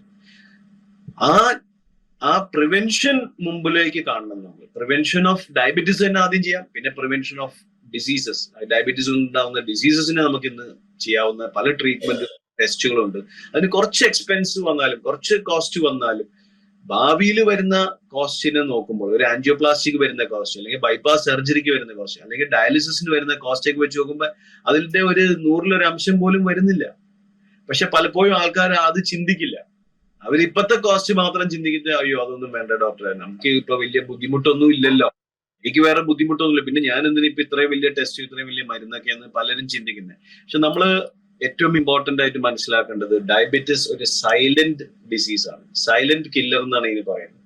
അതായത് തുടക്കകാലങ്ങളിൽ അത് നമുക്ക് വലിയ ബുദ്ധിമുട്ടുകൾ തോന്നാത്തത് കൊണ്ട് നമ്മൾ പലരും അതിനെ നെഗ്ലക്ട് ചെയ്യും. ആ നെഗ്ലക്റ്റ് ആണ് നമ്മളെ വലിയ ആപത്തിൽ ചെന്ന് മുട്ടിക്കുന്നത്. അപ്പൊ ആ ഒരു അറിവ് നമുക്ക് കിട്ടിക്കഴിഞ്ഞാൽ, അവസാനമായിട്ട് എനിക്ക് പറയാനുള്ളത്, ഡയബറ്റീസിന് ഒരിക്കലും പേടിക്കേണ്ട ആവശ്യമില്ല. അറിവോടുകൂടിയുള്ള നിങ്ങളുടെ ഡോക്ടറുമായിട്ട് സഹകരിച്ച് ഡോക്ടർ പറയുന്ന റെഗുലർ ചെക്കപ്പ്, റെഗുലർ കറക്റ്റ് ആയിട്ടുള്ള മരുന്നും എടുത്ത് കറക്റ്റ് ആയിട്ടുള്ള ഹെൽത്തി ഫുഡും ഹെൽത്തി എക്സസൈസും എല്ലാം ചെയ്താൽ ഡയബറ്റീസിന് ഒരു കാലത്തും പേടിക്കേണ്ട. ഡയബറ്റീസിന്റെ ഒരു അസുഖങ്ങളും നിങ്ങൾക്ക് വരില്ല. വയസ്സായാലും സന്തോഷപൂർവമായ ഹെൽത്തി ആയിട്ടൊരു ജീവിതം നിങ്ങൾക്ക് ജീവിക്കാൻ സാധിക്കും എന്നുള്ള പുതിയ പഠനങ്ങളും പുതിയ ട്രീറ്റ്മെന്റുകളും പുതിയ ഒരു കാലമാണ് നമുക്ക് വന്നിരിക്കുന്നത്. അപ്പൊ ഇനിയും ആരെങ്കിലും തന്നെ വലിയ അസുഖങ്ങളിലേക്ക് പോകുന്നുണ്ടെങ്കിൽ അത് മണ്ടത്തരമാണ്, അത് തെറ്റായ ഒരു പോക്കാണെന്ന് തന്നെ ഞാൻ പറയും. അതുകൊണ്ട് ആ രീതിയിൽ നിന്ന് നമ്മൾ മാറി കറക്റ്റായിട്ടുള്ള പുതിയ ചികിത്സകളും പുതിയ ട്രീറ്റ്മെന്റുകളും ചെയ്ത് വലിയ ആപത്ത് ഉണ്ടാക്കുന്ന ഡയബറ്റീസിന്റെ വലിയ അസുഖങ്ങളിൽ നിന്ന് നമ്മൾ അതിനെ തടയാൻ നോക്കുന്നതാണ് ഏറ്റവും ബുദ്ധിപൂർവമായ ഒരു ചികിത്സാ രീതി. Thank you. Thank you doctor. Thank you so much. Doctor Ajith Kumar, ദൈനംദിന ജീവിതം കൂടുതൽ ആരോഗ്യകരമാക്കാൻ മറ്റെന്തൊക്കെ കാര്യങ്ങൾ ശ്രദ്ധിക്കണം? പ്രത്യേകിച്ച് തിരക്കേറിയ ജീവിതശൈലി പിന്തുടരുന്നവർ എന്തെല്ലാം കാര്യങ്ങൾ ശ്രദ്ധിക്കണം എന്നാണ് താങ്കൾക്ക് പറയാനുള്ളത്? ഓക്കെ, ഇക്കാര്യത്തിൽ എനിക്ക് പറയാനുള്ളത്, നമ്മൾ ആരോഗ്യകരമായ ഒരു ആഹാര രീതി ഫോളോ ചെയ്യണമെന്ന് തന്നെയാണ്. ആഹാരം കഴിക്കുന്നതിനെടുക്കുന്ന സമയം നമ്മൾ പലപ്പോഴും നമ്മുടെ ചെറുപ്പക്കാർ ശ്രദ്ധിച്ചാൽ വളരെ ഫാസ്റ്റ് ആയിട്ടാണ് കഴിക്കുന്നത്. നമ്മൾ സ്ലോ ആയിട്ട് ആഹാരം കഴിക്കുന്നത് നമ്മളെ മെറ്റബോളിസമായിട്ട് വളരെ ബന്ധങ്ങളുണ്ട്. അപ്പൊ സമയമെടുത്ത് ആഹാരം കഴിക്കുക. ആഹാരത്തിൽ കൂടുതൽ റിഫൈൻമെന്റുകൾ, പ്രത്യേകിച്ച് നമ്മളെ കാർബോഹൈഡ്രേറ്റ് അന്നജത്തിന്റെ കാര്യത്തിൽ പ്രത്യേകിച്ച് കൂടുതൽ റിഫൈൻമെന്റുകളാണ് നമ്മളെ വലിയ പ്രശ്നം. നമ്മൾ കഴിക്കുന്ന ചോറിന്റെ അളവിൽ വർഷങ്ങളായിട്ട് വലിയ വ്യതിയാനം വന്നായിട്ട് എനിക്ക് അഭിപ്രായമില്ല. പക്ഷെ നമ്മളെ ചോയ്സുകൾ, നമ്മളെ ദേശീയ ഭക്ഷണം പൊറോട്ടയും ബീഫും ആയിട്ട് മാറിയത് നമുക്ക് വലിയ പ്രശ്നങ്ങൾ ഉണ്ടാക്കിയിട്ടുണ്ട്. അത് കാരണം നമ്മളെ ഫൈബർ ഇൻടേക്ക് എന്ന് പറയുന്നത് ദിവസം ഒരു 30 ഗ്രാം ഫൈബർ കഴിക്കണമെന്ന് നമ്മൾ അഡ്വൈസ് ചെയ്യുന്ന ഫൈബറിന്റെ ആ ക്വാണ്ടിറ്റിയും ക്വാളിറ്റിയിലും വലിയ ഇടിവ് വന്നതിന് പ്രധാന കാരണം നമ്മൾ റിഫൈൻഡ് കാർബോഹൈഡ്രേറ്റുകൾ, പഫ്സുകൾ, നമ്മളെ ചെറിയ കുട്ടികൾ തൊട്ട് നമ്മൾ ഈ റിഫൈൻഡ് കാർബിലോട്ട് അവരെ ആനയിക്കുകയാണ് ചെയ്തത്. അത് ടേസ്റ്റ് വൈസ് ഓക്കെ ആയിരിക്കും, പക്ഷെ അത് ഹെൽത്തി വൈസ് നമുക്ക് അവരെ കൺവിൻസ് ചെയ്യണം. ടേസ്റ്റും ഹെൽത്തും ആയിട്ടുള്ള ഒരു എപ്പോഴും ഒരു കോൺട്രഡിക്ഷൻ ഉള്ളതുകൊണ്ടാണ് നമുക്ക് ഈ പ്രശ്നം വരുന്നത്. മറ്റൊരു പ്രശ്നം എനിക്ക് തോന്നിയിട്ടുള്ളത് റിപ്പീറ്റഡ് ഹീറ്റിങ്ങും റീഫ്രൈയിങ്ങും വളരെ കോമൺ ആണ്. നമ്മൾ പ്രത്യേകിച്ച് നമ്മൾ ജങ്ക് ഫുഡുകളും സ്ട്രീറ്റ് ഫുഡുകളും കഴിക്കുമ്പോൾ നമ്മൾ അതിന്റെ ടേസ്റ്റിന്റെ പുറകെ പോകുമ്പോൾ അതിന്റെ പിന്നിലുള്ള അപകടം നമ്മൾ മനസ്സിലാക്കുന്നില്ല.